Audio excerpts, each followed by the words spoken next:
차가운 바람이 불어오는 시골 버스 정류장. 지수, 지소는 한 손에 낡은 여행 가방을 들고 서 있었다. 그녀의 차림새는 소박했지만 맑은 눈빛에는 그 어떤 도시의 화려함도 담지 못한 강인한 의지가 서려 있었다. 서울로 올라가는 버스를 기다리는 동안 그녀의 시선은 멀리 보이는 희미한 도시의 윤곽을 향하고 있었다. 그곳은 그녀에게 단순한 목적지가 아니라 병든 어머니를 위한 희망이자 새로운 삶의 시작점이었다. 버스가 도착하고 지수는 가방을 들고 버스에 올랐다. 차창 밖으로 익숙한 풍경들이 하나둘씩 사라져갔다. 푸른 들판, 나지막한 언덕, 그리고 정겨운 시골집들. 이 모든 것을 뒤로하고 떠나는 길이었지만 그녀의 마음은 불안보다 기대로 가득 차 있었다. 그녀는 자신이 가진 모든 것을 걸고 이 도전에 나서는 것이었다. 서울에 도착한 지수는 숨 막힐 듯한 도시의 소음에 압도당했다. 거대한 빌딩 숲과 쏟아지는 인파 속에서 그녀는 자신이 한없이 작은 존재처럼 느껴졌다. 그러나 곧 정신을 차리고 지도를 보며 길을 찾아 나섰다. 그녀의 목적지는 도심 한복판에 있는 어느 유명한 병원이었다. 어머니의 치료비는 그녀의 모든 재산을 다 팔아도 모자랄 만큼 엄청났다. 그래서 그녀는 도시에서 어떤 일이든 해서 돈을 벌기로 결심한 것이었다. 그녀가 복잡한 교차로를 지나고 있을 때였다. 한 남자아이가 신호등이 빨간불로 바뀌는 것을 보지 못하고 장난감 비행기를 쫓아 도로 한복판으로 뛰어들었다. 바로 그 순간 거대한 검은색 고급 세단 한 대가 무서운 속도로 달려오고 있었다. 아이는 겁에 질려 꼼짝도 하지 못했고 운전자는 급브레이크를 밟았지만 거리가 너무 가까웠다. 도로는 비명소리로 가득 찼고 사람들은 공포에 질려 눈을 감았다. 바로 그 찰나 지수는 본능적으로 몸을 날렸다. 그녀는 가방을 내던지고 전속력으로 달려가 아이를 향해 몸을 던졌다. 그녀의 날카로운 시선은 이미 자동차의 속도와 아이와의 거리를 정확하게 계산하고 있었다. 지수는 아이의 어깨를 붙잡고 최대한 옆으로 밀쳐냈다. 아이는 아스팔트 위를 구르며 인도로 튕겨져 나갔고 지수는 그 충격으로 인해 도로 위로 쓰러졌다. 쾅 하는 굉음과 함께 자동차는 겨우 몇 센티미터 앞에서 멈춰섰다. 아이는 무사했지만 지수는 팔과 다리에 심한 찰과상을 입고 도로 위에 엎드려 있었다. 그녀의 옆구리에서는 날카로운 통증이 느껴졌지만 아이가 괜찮다는 것을 확인하자 그녀는 안도감에 숨을 크게 내쉬었다. 이 모든 상황을 지켜보던 사람들은 안도의 한숨을 내쉬며 지수에게 다가왔다. 그들은 그녀의 용기에 감탄했고 아이의 어머니는 눈물을 흘리며 지수에게 고맙다고 말했다. 바로 그때 고급 세단의 뒷좌석 문이 열리고 한 남자가 내렸다. 그는 검은색 정장을 입고 있었으며 차가운 눈빛과 단단하게 굳게 담은 입술은 그의 위엄과 냉정함을 여실히 보여주고 있었다. 그는 강태호, 거대 기업인 JK그룹의 총수였다. 태호는 차에서 내리자마자 아들 민준이 무사한 것을 확인했다. 그의 얼굴은 분노와 안도로 뒤섞여 있었다. 그는 민준에게 달려가 아이를 꽉 끌어안았다. 민준은 놀라서 울음을 터뜨렸지만 아버지의 품에서 안정을 되찾았다. 태호는 주변 사람들의 시선에는 아랑곳하지 않고 오직 아들의 안위만을 확인했다. 그는 민준을 꽉 껴안은 차에 그들의 생명의 은인인 지수에게로 시선을 돌렸다. 지수는 고통스러운 표정으로 겨우 몸을 일으키려 하고 있었다. 그녀의 옷은 흙과 먼지로 더러워져 있었고 팔꿈치와 무릎에서는 피가 흐르고 있었다. 그녀의 모습은 도시의 화려함과는 거리가 멀었지만 그 눈빛만큼은 어느 누구보다 강인하고 당당했다. 태호는 지수에게 다가가 무심한 목소리로 말했다. 무슨 일이든 도와드리겠습니다. 원하는 것이 있다면 말씀하십시오. 그의 말투는 마치 비즈니스 협상을 하듯 단호하고 감정 없이 느껴졌다. 그는 그녀의 희생을 돈으로 해결하려는 듯했다. 지수는 천천히 몸을 일으켜 태호를 마주 보았다. 그녀는 그의 오만함과 냉정함에 기분이 상했다. 그녀의 용기 있는 행동을 단순한 거래로 치부하는 그의 태도가 불쾌했다. 저는 아무것도 원하지 않습니다. 그녀의 목소리는 작았지만 단호했다. 저는 단지 그 아이가 무사한 것만으로 충분합니다. 태호의 눈이 살짝 흔들렸다. 그는 많은 사람들을 만나봤지만 돈으로 해결되지 않는 문제를 겪은 적은 거의 없었다. 그의 제안을 거절하는 사람은 아무도 없었다. 그는 지수의 반응에 놀라움을 금치 못했다. 그의 눈에 비친 그녀는 더 이상 평범한 시골 소녀가 아니라 그 어떤 것도 굴복시킬 수 없는 강인한 의지를 가진 존재로 보였다. 그는 잠시 침묵한 후 차분하지만 단호한 어조로 다시 말을 이었다. 당신이 거절한다고 해도 저는 빚을 질 수 없습니다. 당신은 제 아들의 생명을 구했습니다. 이 은혜를 갚지 못한다면 저는 평생 빚을 지고 살게 될 것입니다. 지수는 그의 논리에 말문이 막혔다.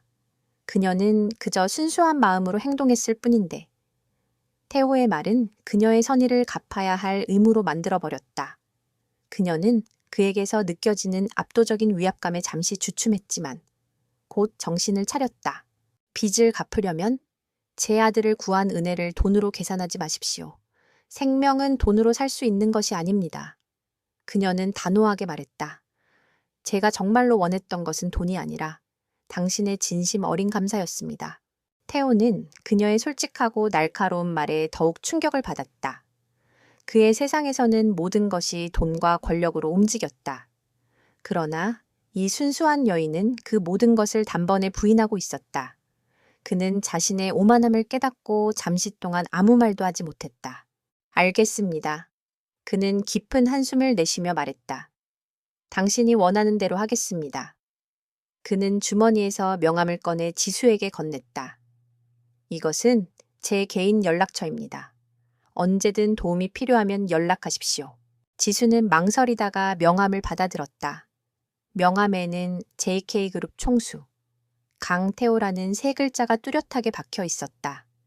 그녀는 그의 명함을 보며 알 수 없는 무게감을 느꼈다.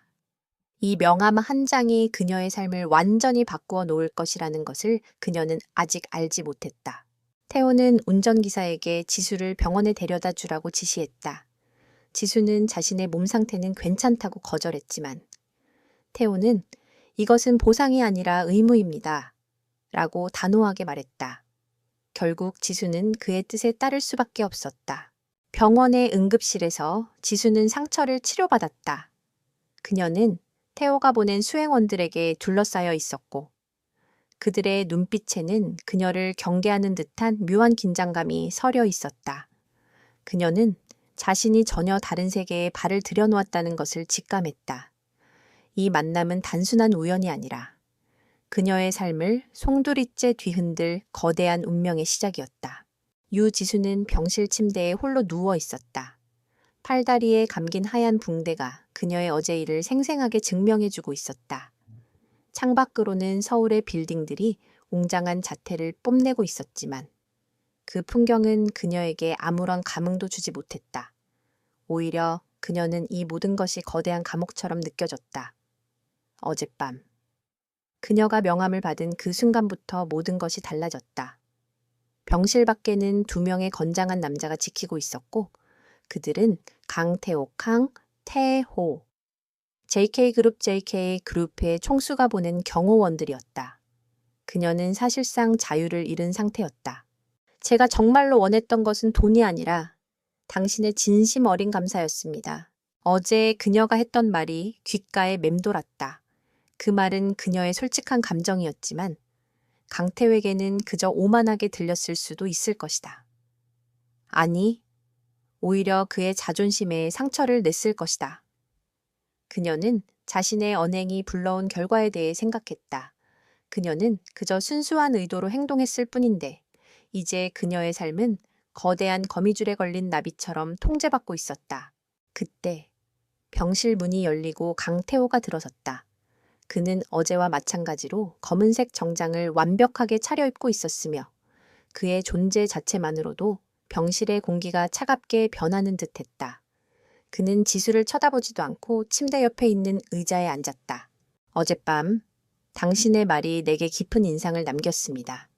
그의 목소리는 낮고 차가웠다. 그래서 생각해 봤습니다. 단순한 돈으로 당신의 은혜를 갚는 것은 당신의 말대로 생명을 돈으로 환산하는 오만하고 저속한 짓이라고. 지수는 그의 말에 숨을 멈추었다. 그는 그녀의 말을 인정하는 듯했지만 그의 얼굴에는 여전히 차가운 거리가 느껴졌다. 이것은 사과가 아니었다. 새로운 제안의 서론이었다. 하지만 나는 빚을 지고 살 수는 없습니다. 내 인생의 모든 것은 공정해야 합니다. 그는 그녀에게 시선을 돌렸다. 당신은 내 아들을 구했습니다. 그리고 나는 당신에게 은혜를 갚아야 할 의무가 있습니다. 지수는 불안한 마음으로 그를 바라보았다.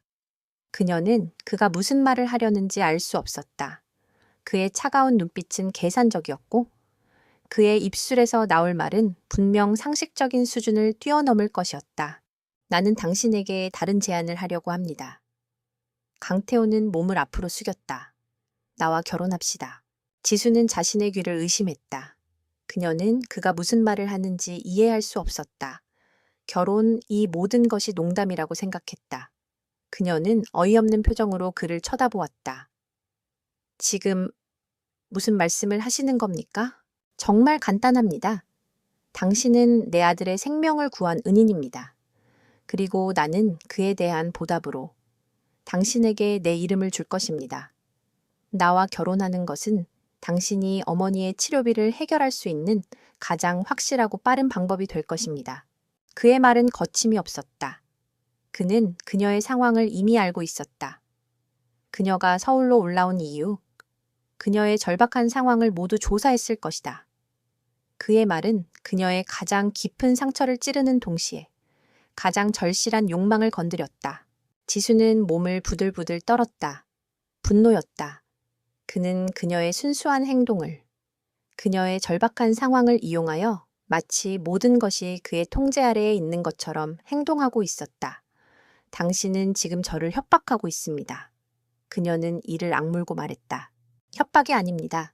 이것은 거래입니다. 강태호의 표정은 변함이 없었다. 당신이 원했던 진심 어린 감사는 바로 이것입니다. 나는 내 모든 것을 걸고 당신에게 보답하겠다는 뜻입니다. 지수는 그의 논리에 반박할 말을 찾지 못했다. 그의 말은 논리적으로 완벽했지만 감정적으로는 잔인했다. 왜 결혼이어야 합니까? 다른 방법도 있을 텐데. 이유는 두 가지입니다. 그는 손가락을 펴며 말했다. 첫째, 당신이 내 아들을 구한 은인이기 때문에 내 아들은 당신을 따르고 있습니다. 그는 당신을 가족으로 생각합니다. 둘째, 내 아들은 나를 위협하려는 사람들의 표적이 되고 있습니다. 그들은 내 약점을 찾고 있고 내 아들은 가장 큰 약점입니다. 나는 내 아들의 어머니가 되어줄 사람이 필요합니다.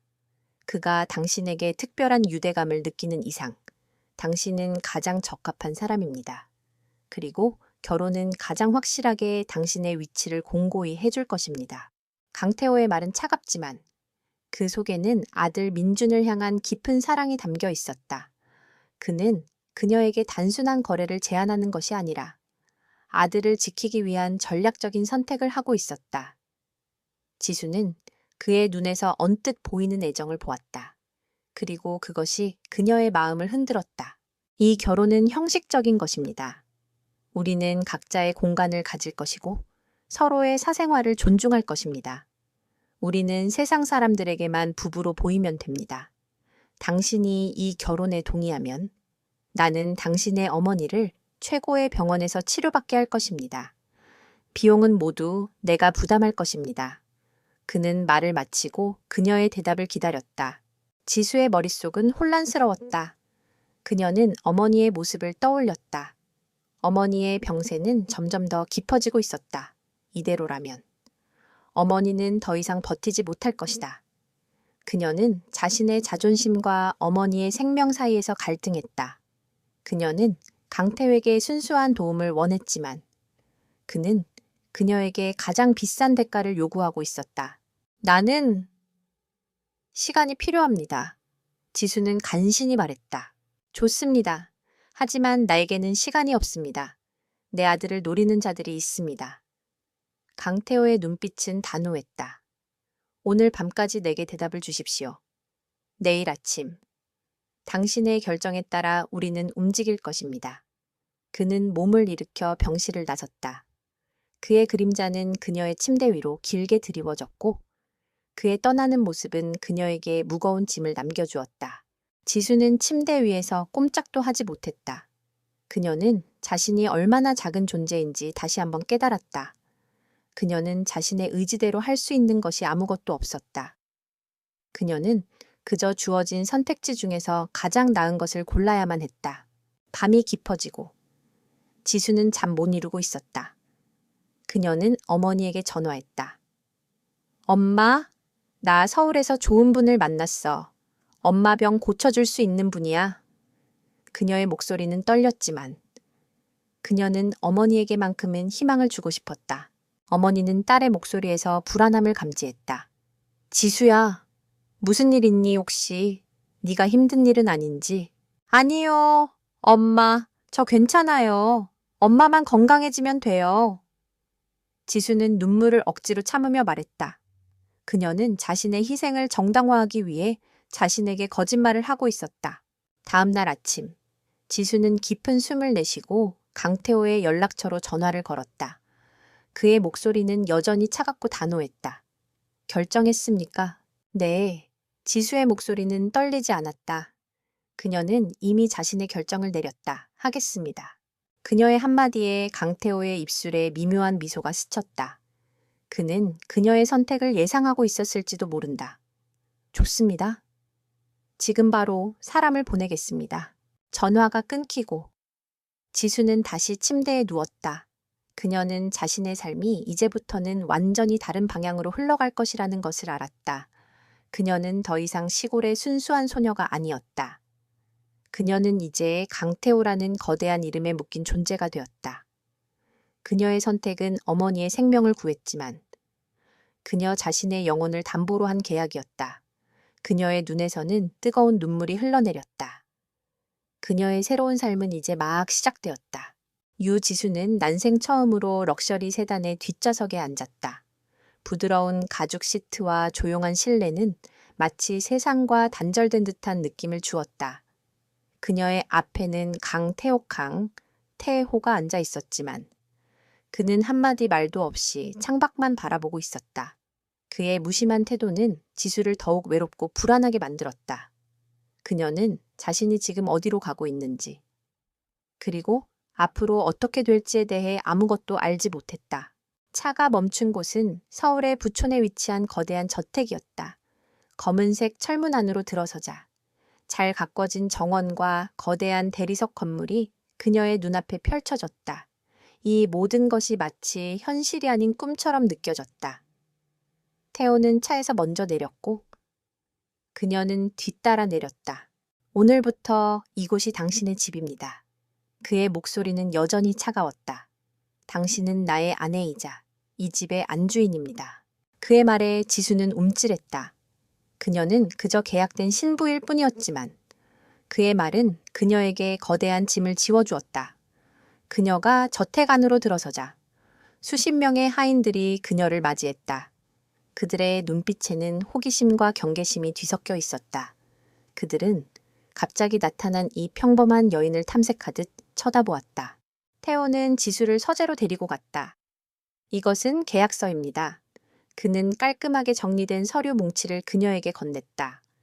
변호사가 모든 것을 처리할 것입니다. 당신은 이것을 읽어보고 사인만 하면 됩니다. 지수는 계약서를 펼쳤다. 계약서는 수많은 조항들로 가득 차 있었다. 그 중에서도 가장 눈에 띄는 것은 결혼의 조건에 대한 부분이었다.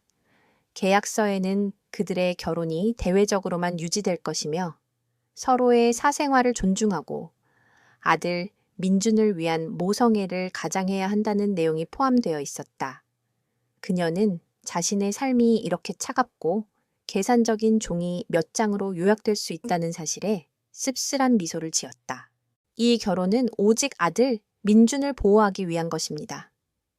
태호는 그녀의 표정을 읽었는지 덧붙였다. 그러니 당신도 진심으로 민준을 대해 주십시오. 그 아이는 당신을 믿고 있습니다. 지수는 고개를 들고 태호를 바라보았다. 저는 제 역할에 충실할 것입니다. 하지만 당신도 약속을 지키십시오. 걱정 마십시오. 나는 약속을 어긴 적이 없습니다. 그의 눈빛은 흔들림이 없었다. 며칠 후 그들의 결혼식은 조용히 진행되었다. 화려했지만 감정 없는 결혼식이었다. 지수는 비단으로 만든 순백의 웨딩드레스를 입었지만 그녀의 마음은 그 어떤 색깔도 담지 못했다. 그녀는 결혼식 내내 마치 인형처럼 미소를 지었고 사진을 찍었고 사람들의 축하를 받았다. 그러나 그녀의 손을 잡고 있는 태호의 손은 차가웠고 그의 눈빛은 단 한 번도 따뜻해지지 않았다. 결혼식이 끝나고 지수는 자신의 방으로 들어왔다. 그녀는 이제 강태호의 아내이자 JK 그룹의 안주인이 되었다. 하지만 그녀의 마음은 공허했다. 그녀는 더 이상 유지수가 아닌 강태호의 소유물이 된 것 같았다. 다음 날 아침, 지수는 민준이를 만났다. 민준이는 그녀를 보자마자 환하게 웃으며 달려와 안겼다. 엄마, 그의 순수한 외침에 지수의 마음이 따뜻해졌다. 그녀는 민준이를 꽉 안아주었다. 그녀는 이 아이를 지키기 위해 이 모든 것을 감수할 것이라고 다짐했다. 그녀는 민준에게만큼은 진심을 다하기로 결심했다.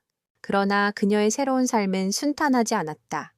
태호의 어머니, 윤 회장, 윤 체어메이는 지수를 탐탁지 않게 여겼다. 그녀는 태호에게 어울리는 며느리는 화려한 배경을 가진 재벌가의 딸이라고 믿고 있었다. 윤 회장은 지수를 만날 때마다 그녀의 행동 하나하나를 지적하며 멸시했다. 자네는 그저 우리 아들을 지키기 위한 방패막이에 불과해. 주제를 알고 행동하게. 윤 회장은 지수에게 차가운 말을 내뱉었다. 지수는 그녀의 말에 상처받았지만 내색하지 않았다. 그녀는 조용히 고개를 숙이며 자신의 역할을 다했다. 그러나 그녀의 내면은 분노로 들끓고 있었다. 그녀는 자신이 이렇게 무시당해야 하는 이유를 알 수 없었다. 그녀는 결코 이들의 장난감이 될 생각이 없었다. 그러던 어느 날, 태호의 여동생인 서연이 지수에게 접근했다. 서연은 지수에게 겉으로는 친절하게 대했지만 그 속내는 달랐다. 그녀는 지수를 골탕 먹이기 위해 사소한 일들을 벌였다. 서연은 지수에게 값비싼 도자기를 일부러 깨뜨리라고 시키거나 중요한 서류를 몰래 숨기기도 했다. 한 번은 서연이 지수에게 귀한 골동품을 정리하라고 지시했다. 지수가 골동품을 정리하는 동안 서연은 몰래 와서 가장 비싼 도자기를 바닥에 떨어뜨렸다. 도자기는 산산조각이 났고 서연은 어머, 형님, 제 소중한 도자기를 깨뜨리셨네요. 라며 비웃었다. 지수는 당황하지 않았다. 그녀는 조용히 주변을 살폈다.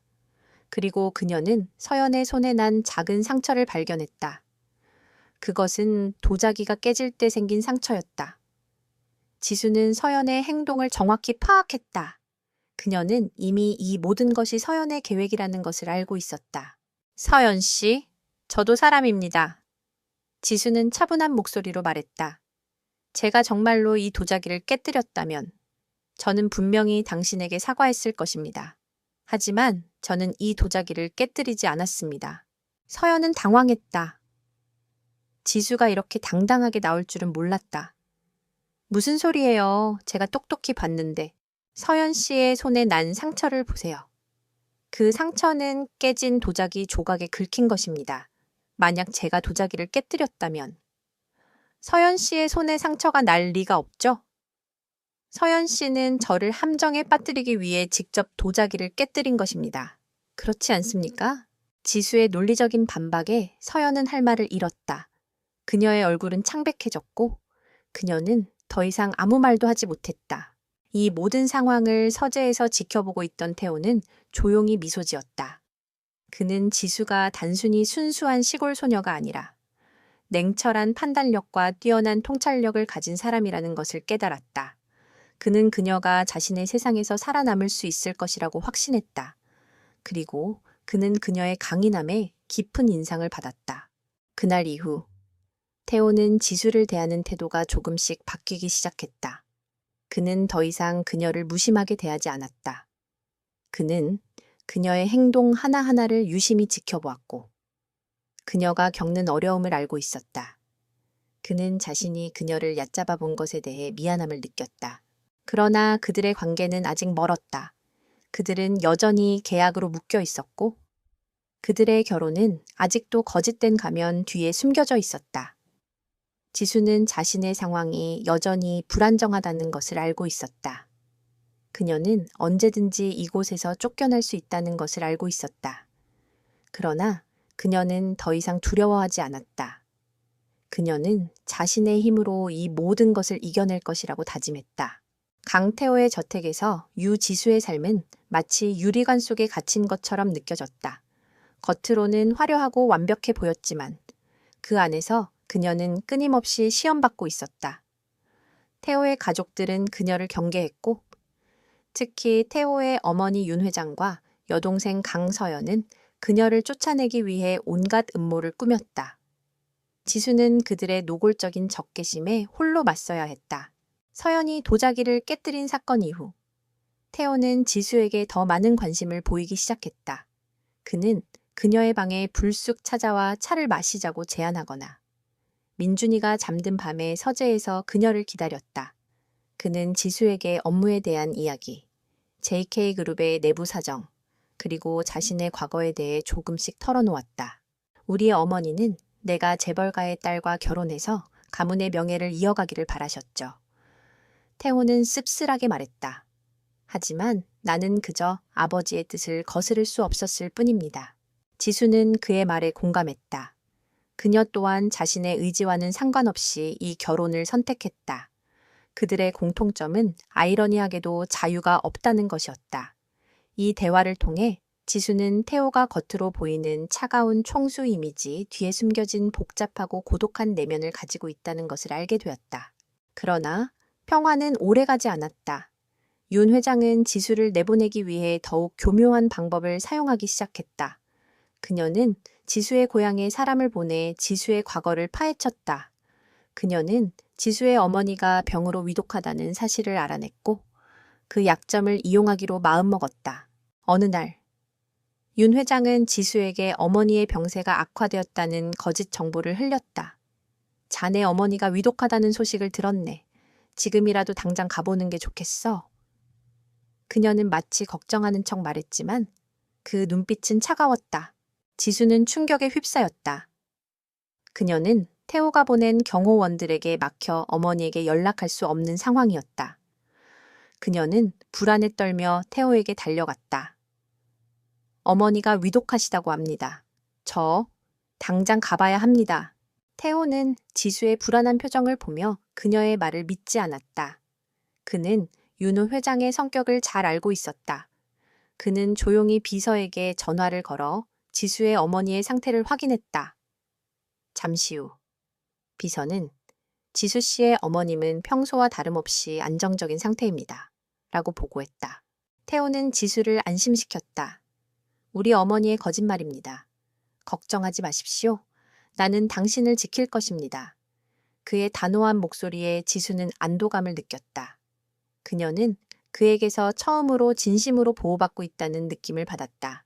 그러나 이 사건은 태호와 지수의 관계를 변화시키는 동시에 태호의 내부에 대한 지수의 의심을 키웠다. 그녀는 태호가 아무리 자신을 지키려 해도 그의 가족들이 그녀를 끝없이 공격할 것이라는 것을 알았다. 그리고 그녀는 그들의 공격에 맞서기 위해 더 강해져야 한다고 생각했다. 그녀는 더 이상 방어만 하지 않을 것이었다. 그녀는 그들의 공격에 정면으로 맞서기로 결심했다. 윤 회장의 다음 공격은 더욱 직접적이었다. 그녀는 회사 내부의 주요 행사에 지수를 데려가 지수를 공개적으로 망신줄 계획을 세웠다. 그녀는 지수에게 일부러 구식의 촌스러운 드레스를 입히고 지수가 재벌가의 예절을 모른다는 것을 모두에게 보여주고자 했다. 행사 당일, 지수는 윤 회장이 건넨 드레스를 입고 거울 앞에 섰다. 드레스는 촌스럽고 몸에 맞지 않았다. 하지만 지수는 좌절하지 않았다. 그녀는 자신의 창의력과 손재주를 발휘하여 드레스의 디자인을 바꾸기 시작했다.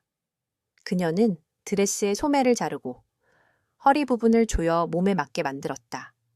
그녀는 드레스의 밋밋한 부분에 작은 보석 장식을 덧붙여 우아한 분위기를 더했다. 행사장에 도착한 지수는 모두의 시선을 한 몸에 받았다. 그녀의 드레스는 윤 회장이 의도한 촌스러운 드레스가 아니라 현대적이고 우아한 디자인으로 변해 있었다. 사람들은 그녀의 감각과 자신감에 감탄했다. 태호는 그녀를 보며 흐뭇한 미소를 지었다. 그는 그녀의 뛰어난 재능과 기지에 다시 한번 놀랐다. 윤 회장은 자신의 계획이 실패한 것을 알고 분노했다. 그녀는 지수를 향해 맹렬한 시선을 보냈다. 하지만 지수는 당당하게 그녀의 시선을 마주했다. 그녀는 이제 더 이상 약한 존재가 아니었다. 그녀는 자신이 강태호의 아내로서 이들의 음모에 맞서 싸울 준비가 되어 있다는 것을 보여주었다. 그날 밤, 태호는 지수를 자신의 서재로 불렀다. 오늘 밤 당신은 정말 아름다웠습니다. 그는 진심을 담아 말했다. 그 드레스는 어머니께서 제게 주신 것입니다. 지수는 담담하게 말했다. 저는 그저 제 방식대로 입었을 뿐입니다. 나는 당신이 자랑스럽습니다. 태호는 지수의 손을 잡았다. 그의 손은 따뜻했다. 지수는 그의 따뜻한 손길에 놀랐다. 그녀는 그의 손을 뿌리치지 않았다. 그 순간 그들의 관계는 단순한 계약 관계를 넘어 서로에 대한 신뢰와 존경으로 발전하고 있었다.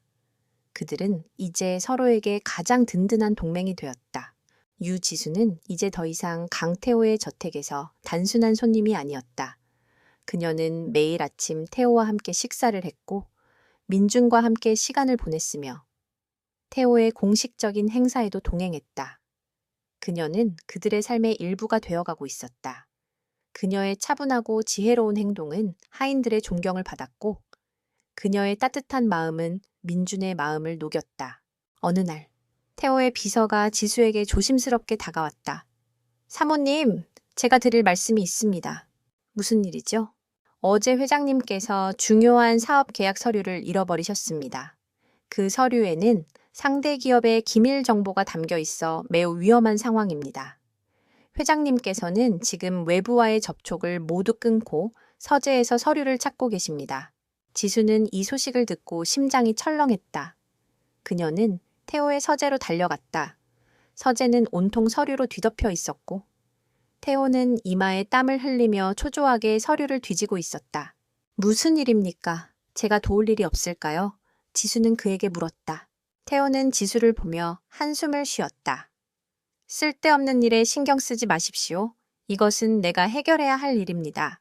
이 서류가 중요한가요? 그렇습니다. 이 서류는 내 인생을 통째로 뒤흔들 수도 있는 것입니다. 나의 사업뿐만 아니라 나의 가족에게도 영향을 미칠 것입니다.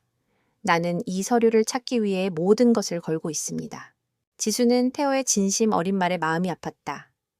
그녀는 그의 어깨에 손을 얹었다. 제가 도와드릴게요. 당신 혼자서 모든 것을 감당하지 마세요. 우리는 함께니까요. 태호는 지수의 따뜻한 손길에 놀랐다. 그는 그녀의 눈을 쳐다보았다. 그녀의 눈은 그를 위로하고 있었다. 그는 그녀의 진심을 느낄 수 있었다. 지수는 서류를 찾는 일을 돕기 시작했다. 그녀는 태호가 무작위로 서류를 뒤지는 것과 달리 논리적으로 접근했다.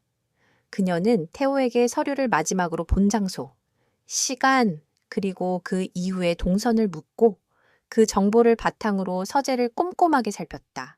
이 서류가 중요하고 기밀 정보가 담겨 있다면 누군가 고의로 훔쳐갔을 가능성도 있습니다. 지수는 냉정하게 말했다. 서류가 사라진 시각에 서재에 들어온 사람이 있습니까?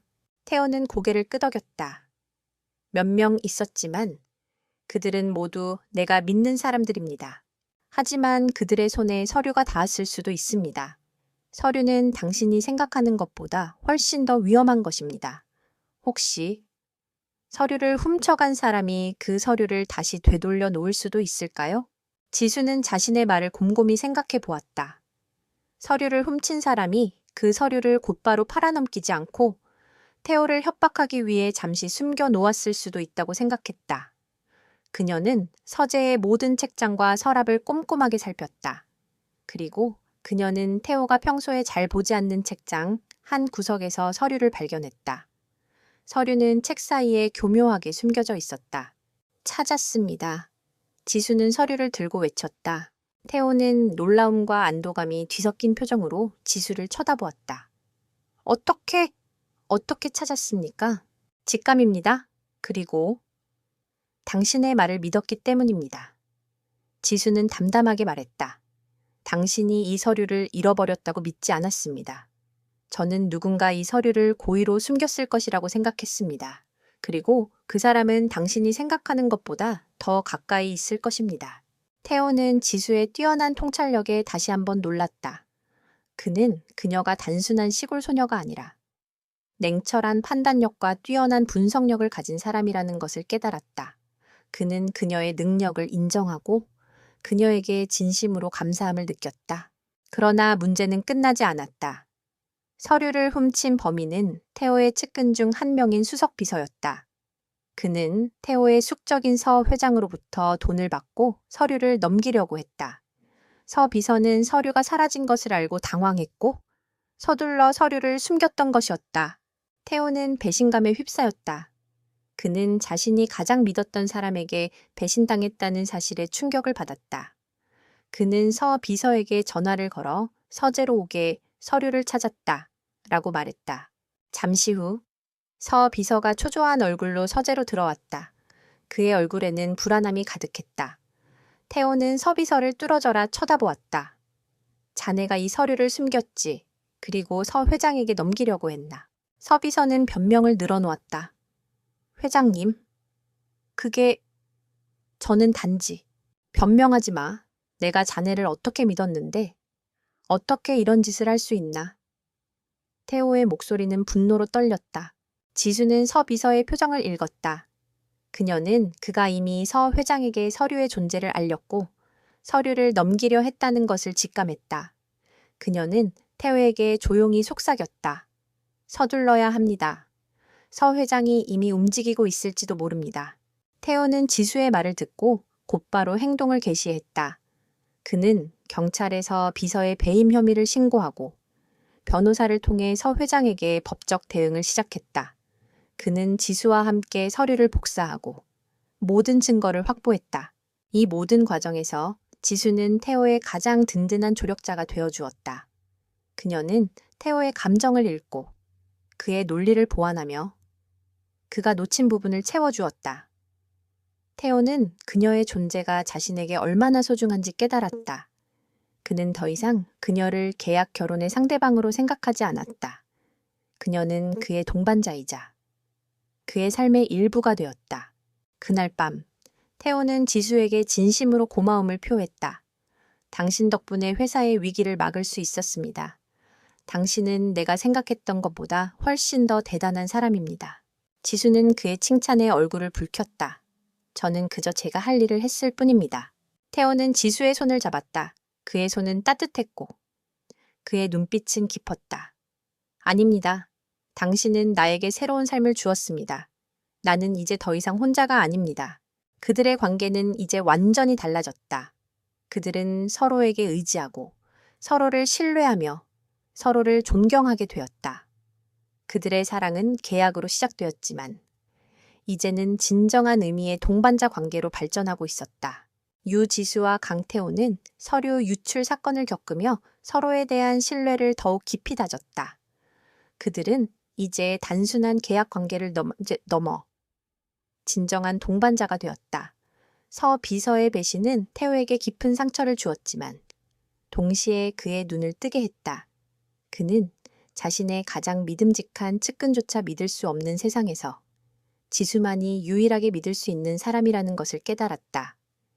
지수는 태호의 이성적인 판단을 보완하는 냉철한 통찰력을 보여주었고 그녀의 기지와 용기는 그들의 관계를 더욱 단단하게 만들었다. 태호는 서 비서를 즉시 해고하고 법적 절차를 밟았다. 그는 서 비서가 서 회장과 공모하여 JK그룹의 기밀을 빼돌리려 했다는 증거를 확보하고 그를 경찰에 고발했다. 서 비서의 배신은 언론에 보도되었고 JK그룹의 주가는 일시적으로 하락했다.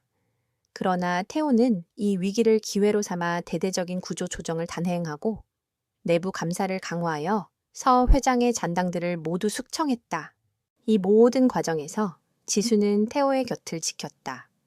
그녀는 태호가 밤늦게까지 일할 때 따뜻한 차를 가져다 주거나 지친 그에게 격려의 말을 건넸다. 그녀는 태호가 겪는 고통을 함께 나누었고 그의 든든한 버팀목이 되어 주었다. 어느 날 밤, 태호는 서재에서 지수를 기다렸다. 지수 씨, 앉으십시오. 그의 목소리는 평소보다 부드러웠다. 오늘 내가 당신에게 하고 싶은 말이 있습니다. 지수는 의자에 앉아 그의 말을 기다렸다. SEO 대장은 내가 가장 믿었던 사람에게 배신당했다는 사실을 알고 나를 비웃고 있을 것입니다. 태호는 차갑게 말했다. 하지만 그가 모르는 것이 있습니다. 나는 이 위기를 전화위복의 기회로 삼을 것입니다. 나는 그에게 가장 고통스러운 패배를 안겨줄 것입니다. 무엇을 할 계획이십니까? 지수는 그의 결심에 찬 목소리를 들으며 물었다. 우리는 역공을 시작할 것입니다. 태호는 그의 책상에 있는 지도를 펼쳤다. 서 회장은 나의 약점을 노렸습니다. 그는 내가 가족을 지키기 위해 모든 것을 포기할 것이라고 생각했죠. 하지만 나는 그가 생각하는 것보다 더 강합니다. 나는 그가 나에게 공격을 해올 것이라고 예상했고 그의 공격을 막기 위한 방패를 준비했습니다. 그리고 이제 그 방패는 창이 될 것입니다. 지수는 태호의 계획을 들었다. 그의 계획은 매우 위험하고 동시에 매우 대담했다. 그는 서 회장의 약점을 파고들어 그를 파멸로 몰고 갈 계획을 세웠다. 그러나 이 계획은 태호가 모든 것을 잃을 수도 있는 위험을 동반했다. 나는 이 계획을 당신과 함께 진행하고 싶습니다. 태호는 지수를 바라보았다. 당신은 내가 가장 신뢰하는 사람입니다. 당신의 지혜와 통찰력이 필요합니다. 당신은 나의 가장 든든한 동맹입니다. 지수는 태호의 제안에 깊은 감동을 받았다. 그녀는 그가 자신에게 이렇게 큰 신뢰를 보낼 줄은 상상도 하지 못했다. 그녀는 망설이지 않고 고개를 끄덕였다. 하겠습니다. 당신과 함께라면 어떤 어려움도 이겨낼 수 있습니다. 그들의 계획은 시작되었다. 지수는 태호의 조력자가 되어 서 회장의 비리를 파헤치기 시작했다. 그녀는 서 회장의 회사에 잠입하여 기밀 정보를 빼돌리거나 그의 측근들에게 접근하여 정보를 캐냈다. 그녀는 자신의 평범한 외모를 이용해 사람들의 경계를 풀고 그들이 생각하지 못하는 방식으로 정보를 수집했다. 그녀의 활약은 태호의 계획에 중요한 역할을 했다. 서 회장은 태호가 자신의 공격에 무방비 상태라고 생각했다. 그는 태호가 서 비서의 배신으로 인해 혼란에 빠져 있을 것이라고 믿었다. 그는 태호를 완전히 무너뜨리기 위해 더 큰 규모의 공격을 준비했다. 그는 JK그룹의 핵심 기술을 빼돌리고 태호의 재산에 손실을 입히는 음모를 꾸몄다. 그러나 그는 태호의 뒤에 숨어있는 지수라는 존재를 알지 못했다. 지수는 서 회장의 움직임을 미리 예측하고 그의 계획을 미리 파악했다. 그녀는 서 회장의 측근들을 감시하고 그들의 통화 내용을 도청했다. 그녀는 서 회장이 JK그룹의 기술을 빼돌리기 위해 사용하려는 해커를 미리 찾아냈다. 한 번은 서 회장이 지수에게 직접 전화를 걸었다. 강태호 총수의 아내분 맞으시죠? 당신의 남편이 지금 벼랑 끝에 서 있습니다. 나는 그를 완전히 끝장낼 것입니다. 지수는 그의 협박에 두려워하지 않았다. 서 회장님, 당신이 생각하는 것보다 제 남편은 더 강합니다. 그리고 당신의 모든 음모는 이미 다 파악되었습니다. 서 회장은 지수의 당당한 태도에 놀랐다. 그는 그녀가 단순한 시골 소녀가 아니라는 것을 직감했다. 감히 내가 누군 줄 알고 까부는 것이냐? 너는 내 소나기에서 벗어날 수 없다. 지수는 그의 협박을 무시하고 전화를 끊었다. 그녀는 태호에게서 회장의 전화를 보고하고 그의 다음 움직임을 예측했다. 그녀는 서 회장이 JK그룹의 기술을 빼돌리기 위해 해커를 사용할 것이라는 것을 예측하고 그 해커를 역이용할 계획을 세웠다.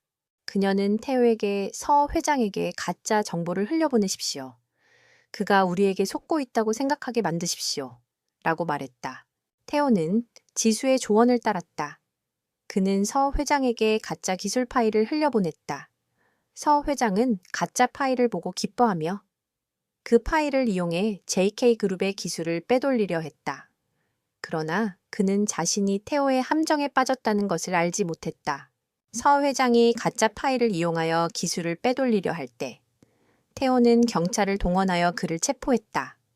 서 회장은 자신의 모든 계획이 무너졌다는 사실에 충격을 받았다. 그는 지수와 태호의 완벽한 협공에 무릎을 꿇었다. 태호는 지수에게 고마움을 표했다. 당신이 아니었다면 나는 서 회장에게 당했을 것입니다. 당신은 나에게 가장 큰 행운입니다. 지수는 미소를 지었다. 우리는 함께입니다. 그들의 관계는 이제 사랑이라는 이름으로 바뀌고 있었다. 그들은 더 이상 계약 관계에 얽매이지 않았다. 그들은 서로의 존재를 진심으로 받아들이고 서로를 사랑하게 되었다. 그들의 사랑은 위기 속에서 더욱 빛을 발했다. 유지수와 강태호는 서 회장과의 싸움에서 승리했지만 그들은 아직 방심할 수 없었다. 서 회장은 감옥에 갇혔지만 그의 배후에는 더 큰 세력이 존재했다. 태호는 서 회장의 모든 자산을 동결시키고 그가 JK그룹의 기술을 빼돌리려 했다는 증거를 확보했지만 그는 여전히 불안했다. 그는 서 회장이 그토록 오만하게 자신을 공격할 수 있었던 이유가 그가 혼자가 아니라는 것을 의미한다는 것을 직감했다. 지수는 태호의 불안함을 읽었다. 그녀는 그에게 다가가 그의 손을 잡았다. 걱정하지 마세요. 우리는 함께니까요. 태호는 지수의 따뜻한 손길에 안도감을 느꼈다. 그는 지수가 자신의 가장 든든한 동맹이자 가장 소중한 존재라는 것을 깨달았다. 그는 지수에게 모든 것을 털어놓았다. 서 회장은 내가 생각하는 것보다 더 큰 힘을 가지고 있습니다. 그는 나의 아버지의 죽음과도 관련이 있습니다.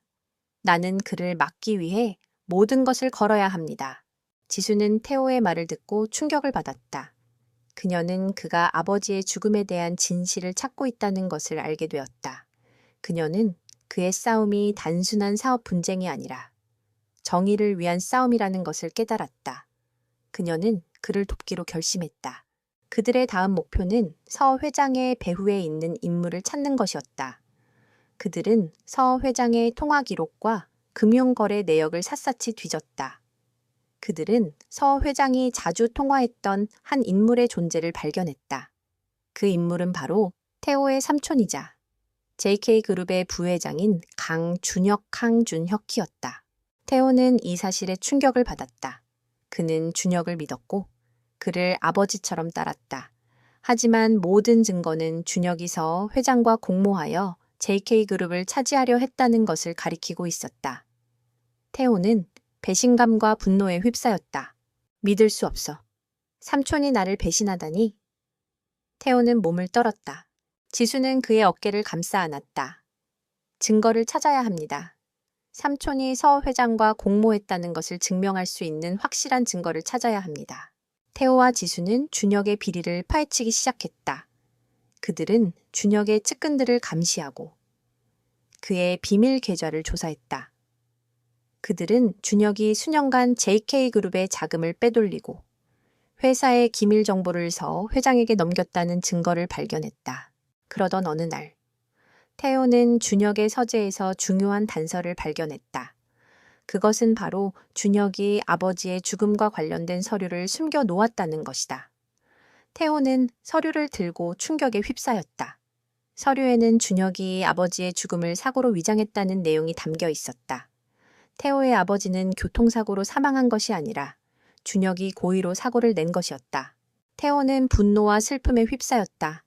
그는 아버지의 죽음에 대한 진실을 알게 되자 그의 복수심은 더욱 커졌다.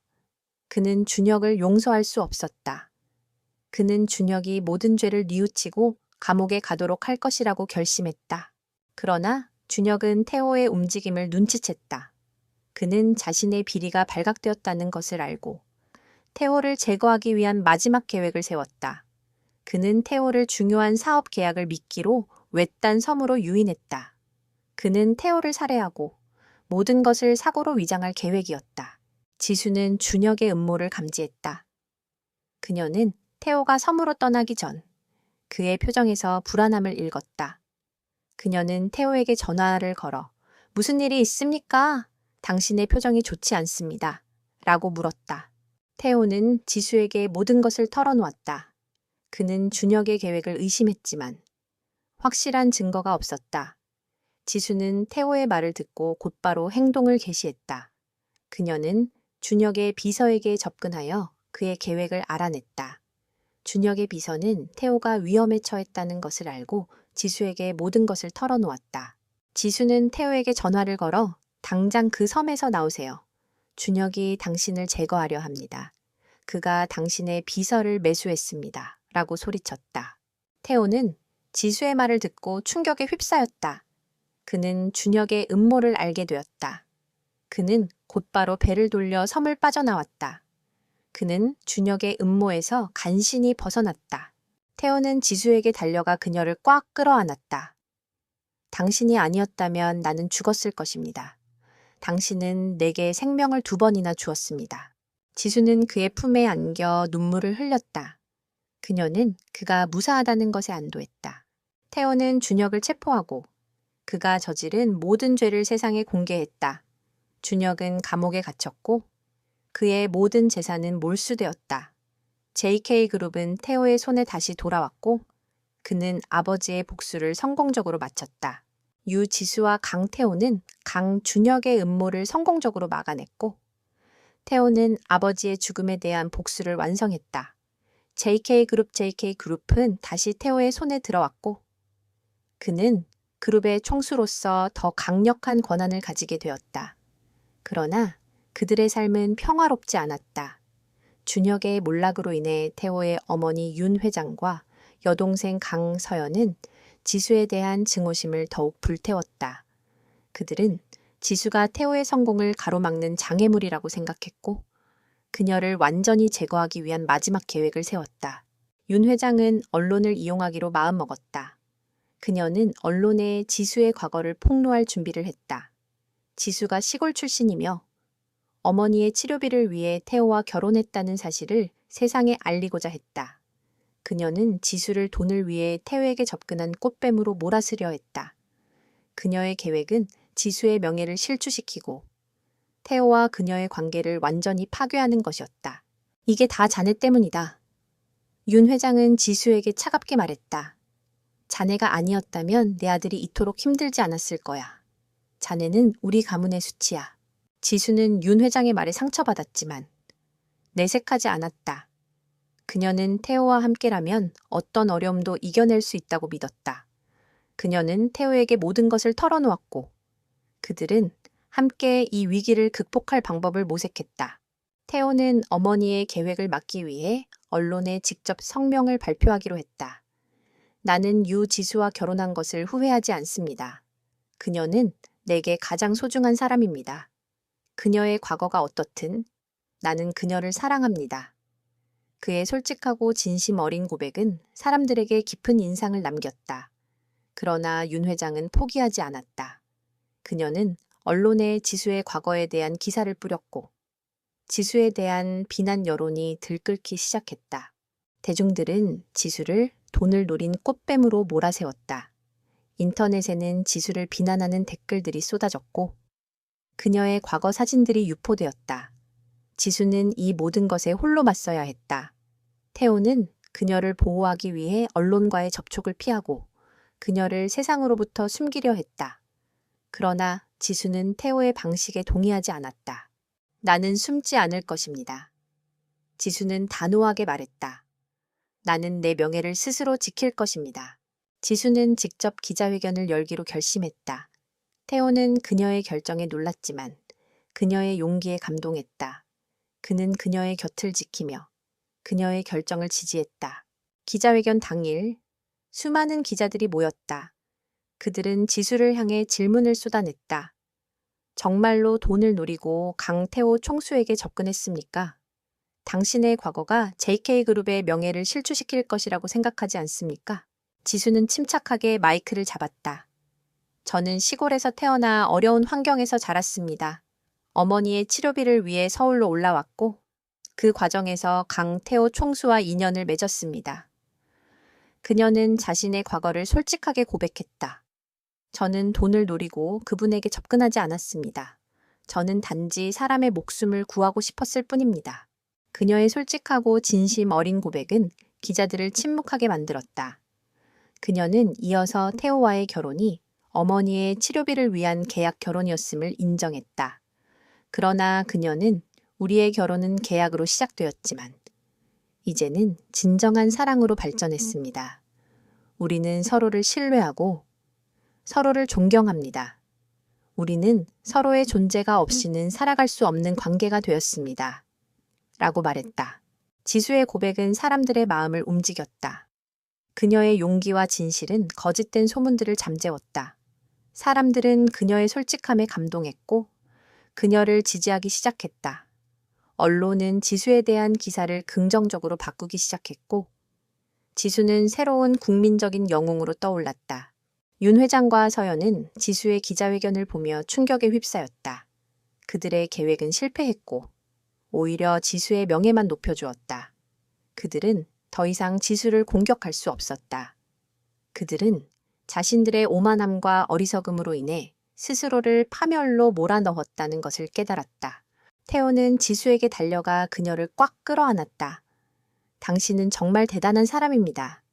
당신은 나에게 생명을 2번이나 주었습니다. 나는 당신에게 영원히 빚을 갚을 것입니다. 지수는 그의 품에 안겨 미소를 지었다. 우리는 빚을 갚을 필요가 없습니다. 우리는 서로 사랑하니까요. 너치 다버리다지. 그들의 사랑은 위기를 극복하고 더욱 단단해졌다. 그들은 서로에게 가장 소중한 존재가 되었고 그들의 사랑은 세상의 어떤 어려움도 이겨낼 수 있는 힘이 되었다. 그들은 이제 진정한 의미의 가족이 되었다. 유지수의 용기 있는 기자회견은 세상을 뒤흔들었다. 그녀의 진심은 사람들의 마음을 움직였고 그녀는 더 이상 캉태호의 계약 결혼 상대가 아닌 한 사람으로서 존경받는 존재가 되었다. 윤 회장과 강서연은 자신들의 음모가 역효과를 낳았다는 사실에 분노했지만 이제는 지수를 더 이상 건드릴 수 없었다. 그들의 권위는 땅에 떨어졌고 태호는 이 기회를 이용해 가문 내의 모든 권력을 장악했다. 하지만 그들의 평화는 오래가지 않았다.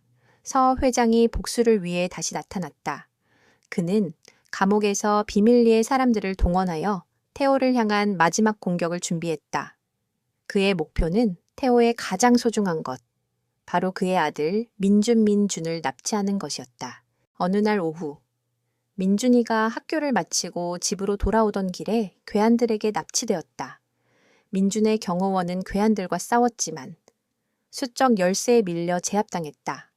민준의 납치 소식을 들은 태호와 지수는 충격과 공포에 휩싸였다. 태호는 즉시 모든 수단을 동원해 민준의 행방을 찾기 시작했다. 그는 경찰, 사설탐정, 그리고 자신의 모든 인맥을 총동원했다. 납치범들은 태호에게 연락을 해왔다. 네 아들을 되찾고 싶다면 모든 것을 포기하고 내게 무릎을 꿇어라. 납치범은 서 회장의 목소리였다. 네가 가진 모든 것, JK그룹의 총수 자리, 그리고 네 아내 모두를 내게 넘겨라. 그러면 네 아들을 돌려주마. 태호는 분노로 몸을 떨었다.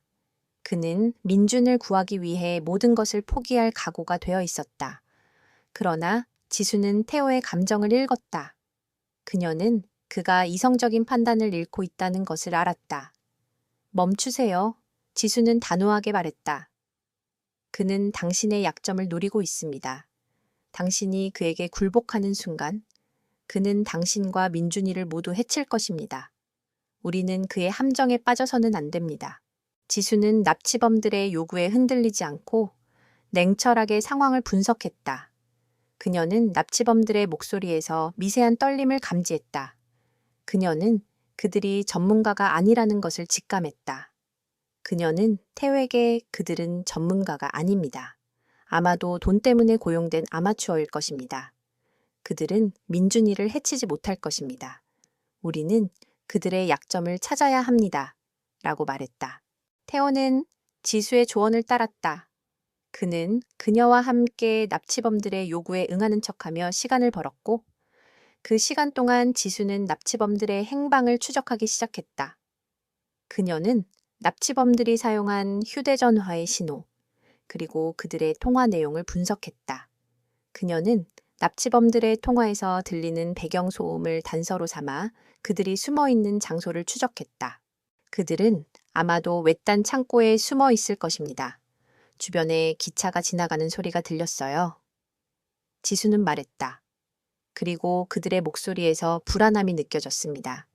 그들은 지금 매우 초조해하고 있을 것입니다. 지수는 태호에게 자신이 발견한 단서를 알려주었고 태호는 즉시 경찰과 함께 그 장소로 출동했다. 그들이 창고에 도착했을 때 납치범들은 민준이를 데리고 탈출하려 하고 있었다. 태호는 납치범들과 몸싸움을 벌였고 지수는 그 틈을 타 민준이를 구출했다. 민준이는 무사했지만 지수는 납치범들의 저항에 부딪혀 팔에 부상을 입었다. 태호는 민준이를 끌어안고 지수에게 다가갔다. 지수 씨, 괜찮습니까? 그의 목소리는 걱정과 사랑으로 가득 차 있었다. 괜찮아요. 민준이만 무사하면 돼요. 지수는 고통스러운 표정으로 미소를 지었다. 태호는 지수를 병원으로 데려갔고 그녀의 부상을 치료받게 했다. 그는 민준을 안전하게 집에 데려다 놓았지만 그의 마음은 여전히 불안했다. 그는 서 회장이 언제든지 다시 나타나 그들을 해칠 수 있다는 것을 알았다. 그는 이 모든 것을 끝내야 한다고 생각했다. 나는 서 회장을 완전히 파멸시킬 것입니다. 그는 내 아들을 해치려 했습니다. 나는 그를 용서하지 않을 것입니다. 태호의 눈은 분노로 불타올랐다. 지수는 태호를 진정시켰다. 복수는 당신의 영혼을 파괴할 것입니다. 우리는 이 모든 것을 법적으로 해결해야 합니다. 당신은 이미 승리했습니다. 태호는 지수의 말에 고개를 끄덕였다. 그는 자신의 분노를 가라앉히고 이성을 되찾았다. 그는 서 회장이 저지른 모든 범죄를 세상에 공개하고 그가 다시는 감옥 밖으로 나올 수 없도록 할 것이라고 결심했다. 그날 밤, 태호는 지수에게 진심으로 고마움을 표했다. 당신이 아니었다면 나는 지금쯤 민준이도, 당신도 잃었을 것입니다. 당신은 내게 가장 큰 축복입니다. 나는 당신을 사랑합니다. 지수는 태호의 고백에 눈물을 흘렸다. 저도 당신을 사랑합니다. 그들의 사랑은 위기를 극복하고 더욱 깊어졌다. 그들은 이제 서로에게 없어서는 안 될 존재가 되었다. 그들은 서로의 상처를 치유하고 서로의 영혼을 위로했다. 그들의 사랑은 이 세상의 어떤 것보다 강했다. 유지수와 강태호는 민준을 구출하는 데 성공했고 그들은 마침내 서 회장과의 모든 싸움을 끝냈다. 서 회장은 민준을 납치하려 한 혐의로 다시 기소되었고 모든 증거가 그를 가리키고 있었다.